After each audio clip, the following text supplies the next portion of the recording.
स्वागत है आप सब लोगों का मेरे नर्सिंग मीडियम यूट्यूब चैनल में। दोस्तों, ये जो वीडियो है ये मैं अपने पुराने वीडियो के जो कमेंट्स हैं उसके बेसिस पे बना रही हूँ। उसमें काफ़ी लोगों ने मुझसे पूछा है कि मैम, जब आपने अपना एग्ज़ाम के लिए प्रिपेयर किया था तो कौन सी बुक्स यूज़ की थी, तो कौन सी बुक से आपने स्टडी किया था। तो आज का वीडियो बहुत ही ज़्यादा यूज़फुल है उन लोगों के लिए जो एक्चुअल में एग्ज़ाम के लिए प्रिपेयर करना चाहते हैं। तो वीडियो स्टार्ट करने से पहले मैं ये बोलना चाहूँगी, जिन्होंने अभी तक मेरे चैनल को सब्सक्राइब नहीं किया है, kindly do subscribe my channel, share my video, do like my videos.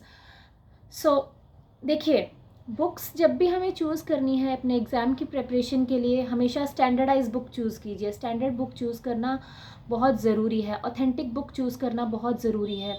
हर कोई किसी XYZ ऑथर की बुक प्लीज़ मत रेफ़र कीजिए। क्यों? रीज़न क्या है इसके पीछे? जब आप बुक स्टडी करते हैं, आपने उस बुक के बेसिस पे अपना एग्ज़ाम के लिए प्रिपेयर किया है, एग्ज़ाम में क्वेश्चन आता है, अगर बाय चांस उस बुक के बेसिस पे आप आंसर करके आते हो और अगर वो एग्जामिनर के अकॉर्डिंग गलत है, तो आप इश्यू रेज़ कर सकते हैं, वहाँ पे क्वेरी रेज़ की जा सकती है। क्योंकि जब भी रिज़ल्ट आता है, काफ़ी इंस्टीट्यूट्स का ऐसे रहता है कि पहले आंसर की आती है तो उसमें उन्होंने पूछा होता है कि अगर इसका आप आंसर की पे क्वेश्चन रेज़ करना चाहते हैं तो आप कर सकते हैं। तो स्टैंडर्डाइज और ऑथेंटिक बुक से पढ़ने का एक सबसे बड़ा फ़ायदा यही होगा कि आप अपना क्वेरी रेज कर सकते हैं विद द हेल्प ऑफ उस पर्टिकुलर बुक का जो आप प्रूफ लेके। So next, moving towards the name of the books. Name of the book, मैं आपको बताऊंगी कि मैंने कौन कौन सी बुक्स रेफ़र की और मैंने वो बुक्स क्यों चूज़ की, और मैं वो बुक्स कब से रेफ़र कर रही हूँ या मैं कब से पढ़ रही थी, तो मुझे क्यों अच्छी लगी बुक्स।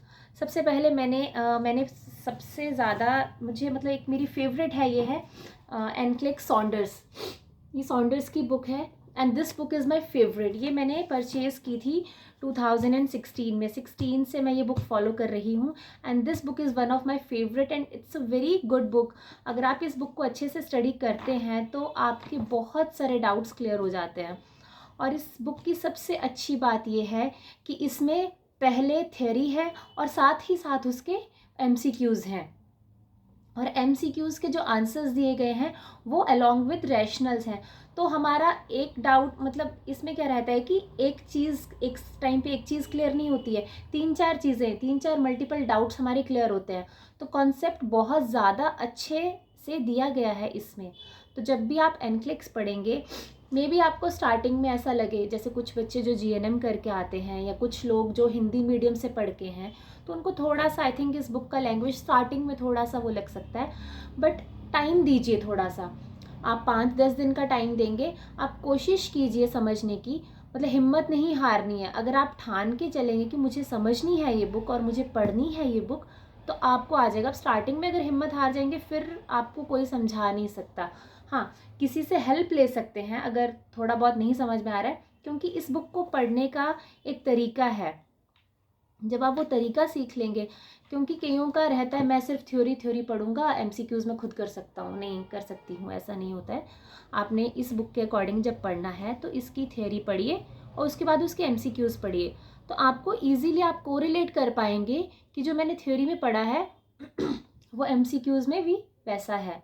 तो इजी रहेगा हमारे लिए। और साथ में जब आप पीछे रैशनल देखेंगे तो 4 आंसर्स हैं, 4 मल्टीपल अगर चॉइसेस रहती हैं जैसे एक क्वेश्चन में, तो आपके 4 कॉन्सेप्ट्स क्लियर होते हैं। क्योंकि इस बुक ने एक जो करेक्ट आंसर है उसका उसने रीज़न दिया है कि ये इसका करेक्ट आंसर क्यों है, लेकिन जो उसके बाकी के 3 इसके अनकरेक्ट हैं, जो इसके करेक्ट इनकरेक्ट आंसर्स हैं, उसने वो भी बताया है कि ये इसके इनकरेक्ट आंसर्स क्यों हैं और वो किस बीमारी में होते हैं वैसी चीज़ें, या फिर वो किससे रिलेट करते हैं, वो सब बताया गया है। सो अगर आप इस बुक को एक्चुअल में टाइम दे के पढ़ेंगे, so it's a very good book. तो मैं 2016 से पढ़ना मैंने स्टार्ट किया था और मुझे काफ़ी बेनिफिशियल लगी, क्योंकि मैंने इस बुक के बेसिस पे मैंने मिलिट्री नर्सिंग सर्विसेज का एग्ज़ाम क्लियर किया था। फिर मैंने भुवनेश्वर एम्स का भी इसी बुक के बेसिस पे एग्ज़ाम क्लियर किया है, और देन एम्स दिल्ली का और RML का भी मैंने इसी बुक के बेसिस पे एग्ज़ाम क्लियर किया है। So for me it's a very beneficial book. Then after that moving toward the another book जो है, that is target high. Target high मैंने पहले नहीं ली थी, उसके बाद मैंने जब मैं MSc मास्टर्स के सेकेंड ईयर में थी तब मैंने ये बुक ली है।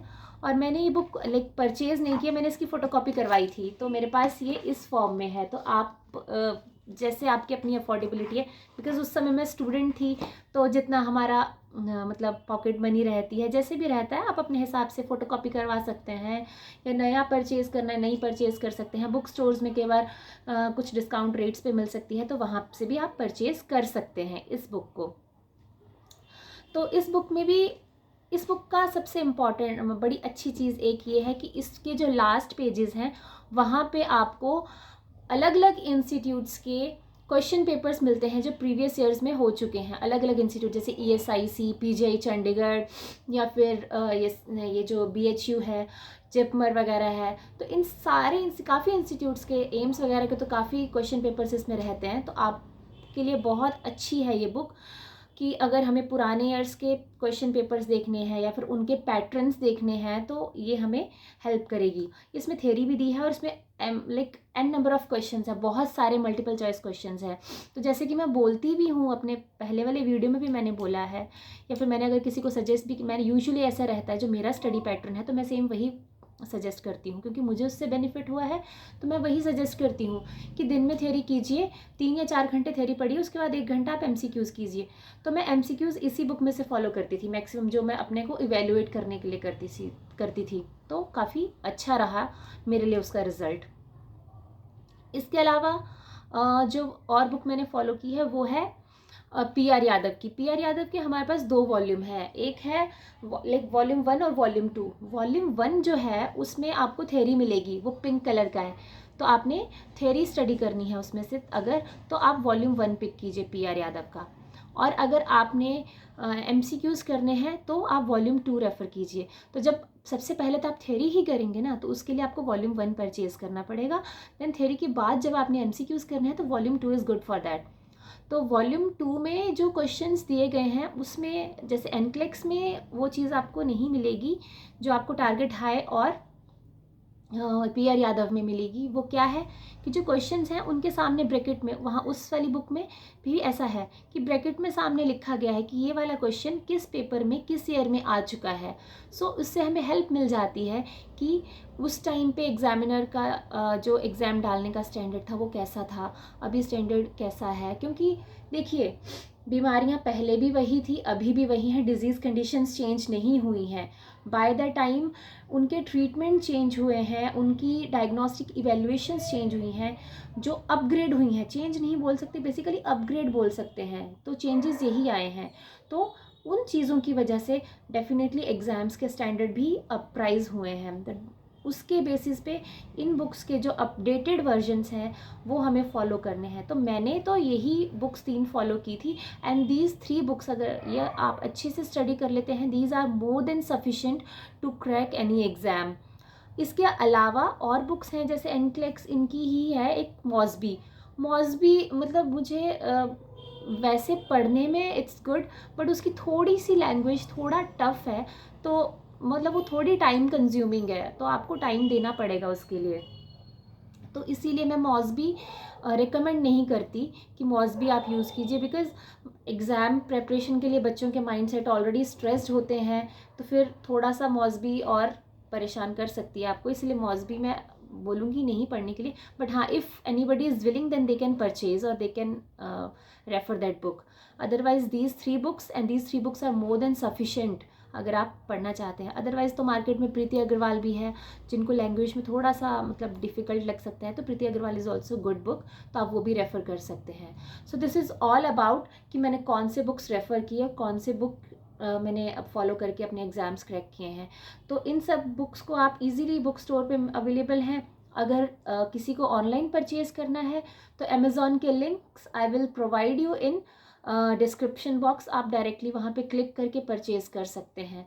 सो this is all about the books which I followed for cracking my exam, and if you're still having any doubt then you can directly ask me in comment section. Thank you friends, and please do subscribe my channel and follow me for more updates and more videos.